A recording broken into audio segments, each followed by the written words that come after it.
former NBA referee, says the playoff series between the Kings and Lakers in 2002 was fixed. That it was an embarrassment to the league, that it was the worst officiated contest in professional basketball I'd ever seen. That game was so bad, there were so many blown calls, that even the nation's leading consumer advocate was crying foul. June 2nd, 2002, the Sacramento Kings were one game away from dethroning the mighty Lakers. They had the best record in the NBA, a stacked team, and a chance to make history. But then, something happened. Something so controversial, so unbelievable, that even NBA insiders called it the biggest robbery in basketball history. A game so suspicious, so blatantly one-sided, that it left players speechless, fans outraged, and analysts whispering one word: rigged. Foul calls that made no sense, superstar favoritism at its peak, and a fourth quarter so lopsided, you'd think the outcome was decided before tip-off. 27 free throws in one quarter for the Lakers, a blatant elbow to the face completely ignored, and let's not forget, this was the same NBA that years later had a referee admit to fixing games. Was this just bad officiating, or was there a bigger force at play? Did the league need the Lakers in the finals? This is the story of the most controversial game in NBA history, and once you hear what really happened, you might never look at the NBA the same way again. For years, the NBA had its golden teams, the ones that defined eras, built dynasties, and, let's be real, made the league a whole lot of money. And in the early 2000s, that team was the Los Angeles Lakers. Shaquille O'Neal, an unstoppable force in the paint. Kobe Bryant, the league's next great superstar. Back-to-back championships in 2000 and 2001. The NBA had its dynasty, but the Sacramento Kings, they were the threat no one expected. The Kings were everything the Lakers weren't. Flashy, unselfish, a team that played beautiful basketball, led by Chris Webber, Peja Stojakovic,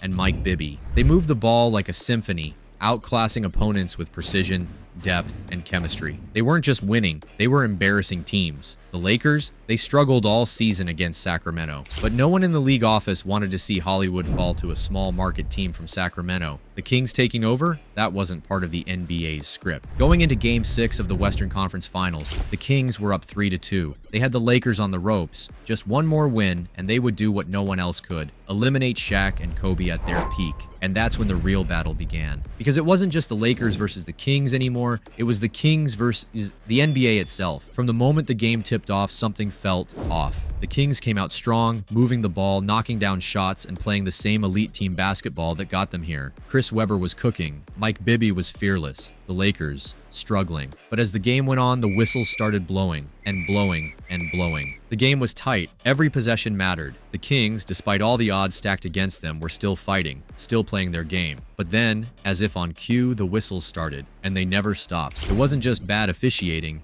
it was one-sided. Call after call went against Sacramento, but for the Lakers, the referees swallowed their whistles. The Kings weren't just battling the defending champs anymore, they were battling forces they couldn't control. It started subtly, ticky-tack fouls on Sacramento's big men. Vlade Divac, whistle. Scott Pollard, whistle. Chris Webber, 2 quick fouls that forced him to hesitate on defense. Meanwhile, Shaquille O'Neal was bulldozing his way to the rim, throwing elbows, shoving defenders out of the way, and the refs let it all go. It was as if Shaq was untouchable, a force the NBA simply would not allow to be stopped. And then came the real turning point, the fourth quarter. The Kings were still in it, still refusing to go away, but the referees had other plans. What happened next was unlike anything the NBA had ever seen. The Lakers were sent to the free throw line 27 times in the fourth quarter alone. 27. Think about that. A single team was gifted almost 3 full quarters worth of free throws in just the final period. Meanwhile, the Kings, they barely got a chance to step to the line. Every time they tried to play defense, it was a foul. Every time they went up for a shot, no call. It was blatant. It was obvious. The game wasn't being played on equal ground anymore. Shaq, who had been struggling, suddenly lived at the line,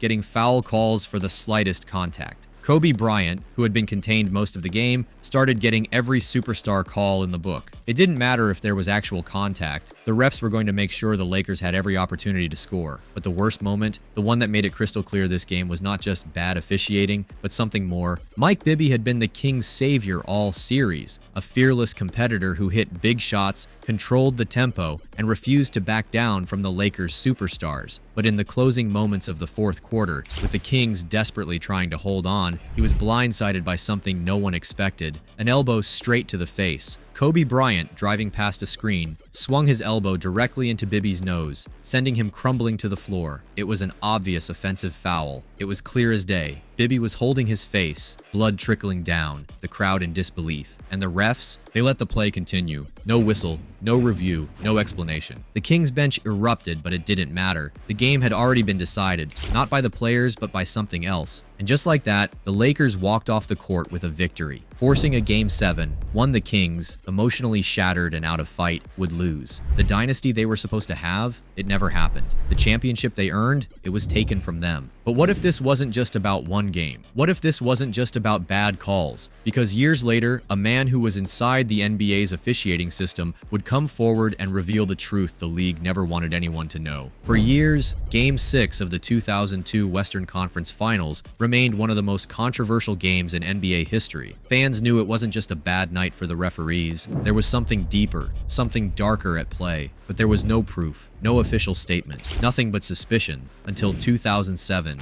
when the NBA's worst nightmare came true. Enter Tim Donaghy, a former NBA referee who shattered the league's carefully crafted image when he admitted to something that rocked the entire sports world. He wasn't just a referee. He was a man with inside knowledge, someone who had been part of the NBA's officiating system, and in 2007, he came forward with claims that confirmed fans' worst fears. NBA referees were pressured to extend playoff series, and when it came to Game 6, Donaghy didn't hesitate. He claimed that the league wanted the Lakers in the finals, and the refs were instructed to make sure that happened. According to Donaghy, two of the referees working Game 6 had direct orders to ensure the Lakers got the calls they needed. Whether it was putting Sacramento's key players in foul trouble, sending the Lakers to the free throw line over and over again, or flat out ignoring blatant fouls by Los Angeles, it was all part of an unspoken plan to push the Lakers through. And why? Because the NBA is a business first. And in 2002, a Lakers versus Nets finals was worth millions more in ratings and revenue than a Kings versus Nets series. Think about it. Los Angeles, the biggest market in basketball with two global superstars in Shaq and Kobe going for a three-peat, that was the perfect story for the league. The Kings, a small market team with no superstars, no Hollywood appeal, and no massive fan base. The NBA wasn't going to take that risk.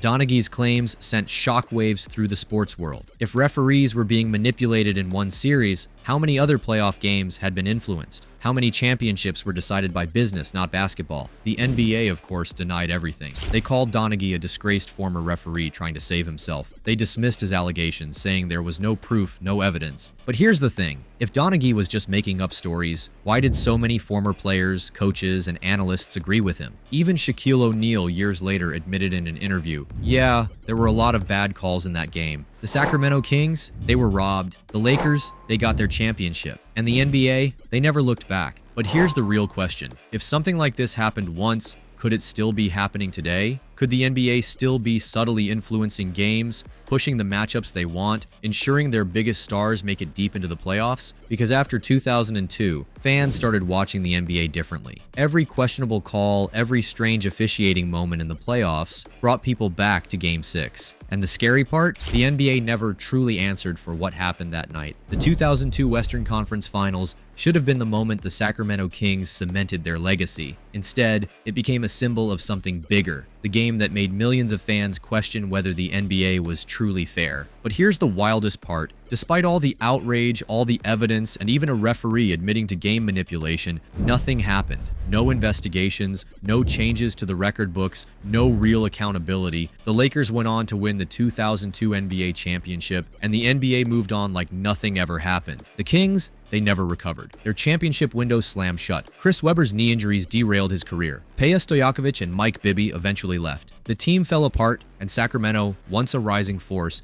became one of the NBA's longest-suffering franchises. But the effects of Game 6 went beyond just one team. It changed how fans viewed the league forever. Every time a superstar gets a questionable call, fans bring up Game 6. Every time the league's biggest market teams make deep playoff runs, fans ask if the fix is in. Every time a small market team gets eliminated under bizarre circumstances, fans wonder if the NBA is protecting its cash cows. Game 6 of the 2002 Western Conference Finals didn't just take away a championship championship from Sacramento, it planted a seed of doubt in every NBA fan's mind. And here's the most important question. Could it still be happening today? Think about some of the most controversial playoff series in recent history. The 2018 Western Conference Finals, where the Houston Rockets missed 27 straight threes, but also got 0 free throws in the entire second half against the Warriors. The 2006 Finals, where Dwyane Wade shot an insane 97 free throws in 6 games against the Mavericks. The 2020 Bubble Playoffs, where certain teams mysteriously got more favorable calls than others. It all leads back to the same suspicion. Does the NBA control its own narratives? Because at the end of the day,